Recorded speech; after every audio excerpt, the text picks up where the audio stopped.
मुक्ति के लिए यत्न करना ये परम धर्म है। मुक्ति मतलब इस संसार में पुनर् ना आना पड़े, वही मुक्ति है। और उसके लिए जो यत्न है वो परम धर्म है। यही भागवत का विषय है कि सुनने वाले श्रोताओं को यह सिखाया जाए कि भाई ऐसी जीवन क्रिया करो, ऐसा नियम रखो, ऐसा स्वभाव रखो, ऐसे विचार करो कि आपके क्रिया विचार स्वभाव कर्म से पुनर्जन्म की स्थिति ना बने। ये जो सिखावे वो भागवत का विषय। दूसरी बात, इस भागवत प्रसंग का अधिकारी कौन है? कौन डिजर्व करता है यहां बैठना, ये सुनना और इसका पालन करना? तब कहते निर्मत सराणाम सताम, जिसके चित्त में मात्सर्य दोष नहीं है। कितनी बड़ी बात, मैं लगभग कथा में इस बात को कोट करता हूं कि सबसे बड़ा दोष क्या है संसार में? काम बड़ा दोष नहीं है। इसका मतलब ये नहीं कि काम दोष ही नहीं है, दोष तो है, पर बहुत बड़ा दोष, उसके कारण ठाकुर जी ना मिले, सबसे बड़ा दोष उसको मानो जिससे ठाकुर जी आपसे नजर हटा लें, वो सबसे बड़ा दोष है। और वो सबसे बड़ा दोष है क्या? काम नहीं है, क्रोध नहीं है, लोभ नहीं है, मोह नहीं है, अहमता नहीं है, ममता नहीं है, और जो भी दोष संसार में है वो बहुत बड़े दोष की श्रृंखला में नहीं आते जिससे ठाकुर जी आपसे नजर हटा लें। सबसे बड़ा दोष जिससे ठाकुर जी आपको नहीं देखें, वो दोष क्या है? ईर्ष्या। और बुरा नहीं मानिएगा, इस सभागृह में बैठे हुए भी कम से कम 70% लोगों के चित्त में ईर्ष्या है। आप स्वयं जानते हैं, अपने चित्त को झांक करके देखो, क्या ईर्ष्या नहीं है? किसी के रूप से, किसी के स्वरूप से, किसी की क्रिया से, किसी के विचार से, कि कुछ नहीं। और ईर्ष्या किससे होती है? अपने से कभी ईर्ष्या नहीं होती। व्यक्ति खुद कितनी गंदगी कर देता है, अपने से ईर्ष्या नहीं करता, हमेशा दूसरों से होती। और दूसरी बात, ईर्ष्या बुरे कर्मों से नहीं होती, ईर्ष्या अच्छे कर्मों से ही होती है।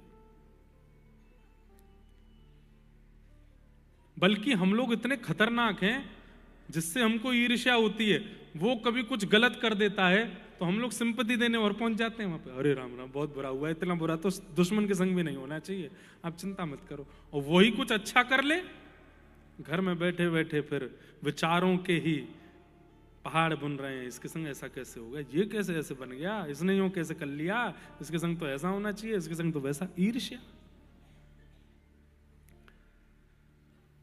और क्षमा कीजिएगा, अन्य दोष आपके चित्त में हैं, आप फिर भी गुरु कृपा से, नाम की कृपा से, सत्संग की कृपा से भगवत प्राप्ति कर सकते हो। लेकिन ईर्ष्या का दोष है तो फिर बाकी जितनी भी कृपाएं हैं वो भी काम नहीं करेंगे कुछ। ईर्ष्या का दोष। रातों की नींदें उड़नी चाहिए आपकी, अगर आपके चित्त में ईर्ष्या है तो। कैसे कर सकता हूं मैं ऐसे, कैसे किसी के बारे में विचार कर सकता हूं? और विचार, ईर्ष्या भी 3 प्रकार की होती है, मनसा, वाचा और कर्मणा। ईर्ष्या का सबसे पहला रूप, जो कि 99% विश्व के हर व्यक्ति के अंदर है, वो है मानसिक ईर्ष्या। करता कुछ गलत नहीं है, बोलता कुछ गलत नहीं है, पर मन में ईर्ष्या है। समझ रहे हैं बात को? 99% लोगों के अंदर मानसिक ईर्ष्या है। वो बोलते गलत नहीं है, करते गलत नहीं है, पर मन में सोच लेते हैं।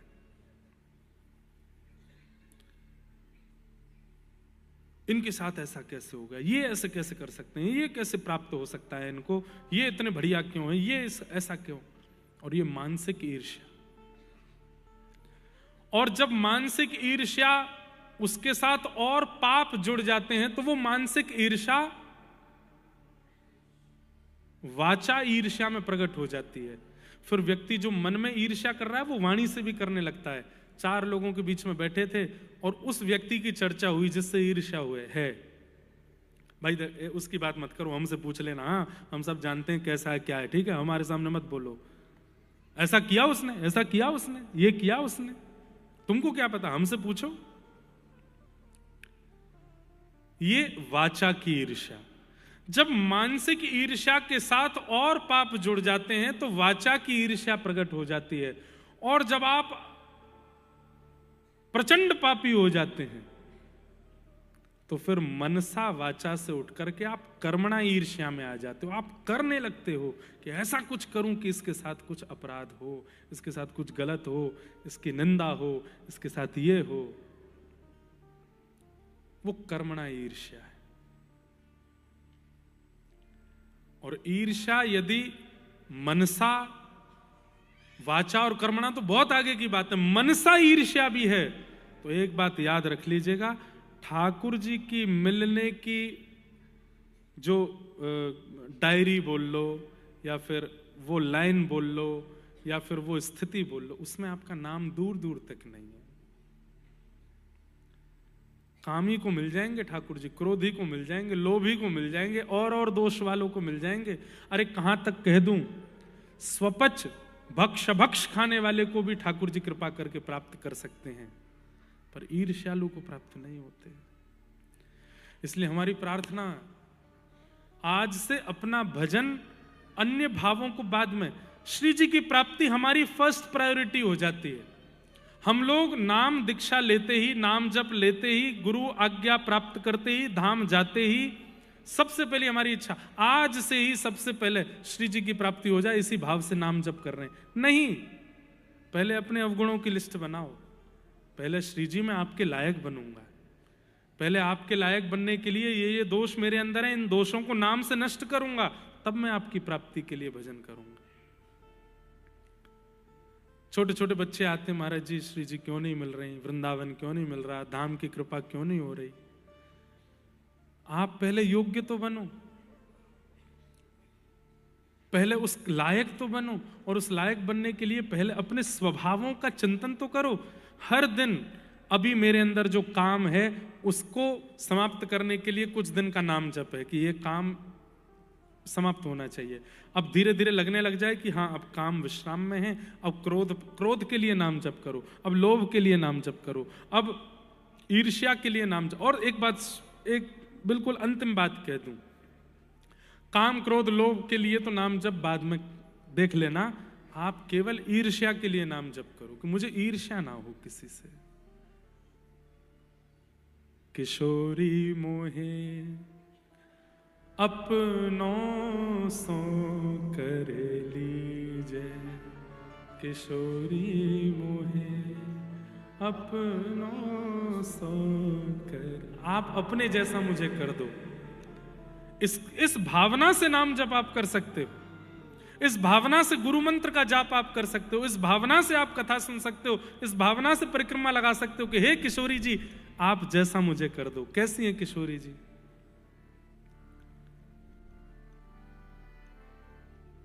सहज स्वभाव पर्यो नवल किशोरी जो को, सहज स्वभाव पर्यो नवल किशोरी। तो प्यारे भक्तों, अगर आप भी अपने हृदय से ईर्ष्या, द्वेष और अहंकार को दूर करके सच्चे प्रेम से भगवान को पाना चाहते हैं, तो ऐसे ही गुरु जी की अमृतमयी वाणी सुनते रहिए। इस चैनल पर हर दिन गुरु जी की सुंदर वाणी शॉर्ट्स के रूप में अपलोड होती है, ताकि कम समय में भी आपको आध्यात्मिक लाभ मिल सके। इसलिए चैनल को सब्सक्राइब करके जुड़े रहिए और इस पवित्र संदेश को अधिक से अधिक लोगों तक पहुंचाइए। राधे राधे, जय श्री कृष्ण।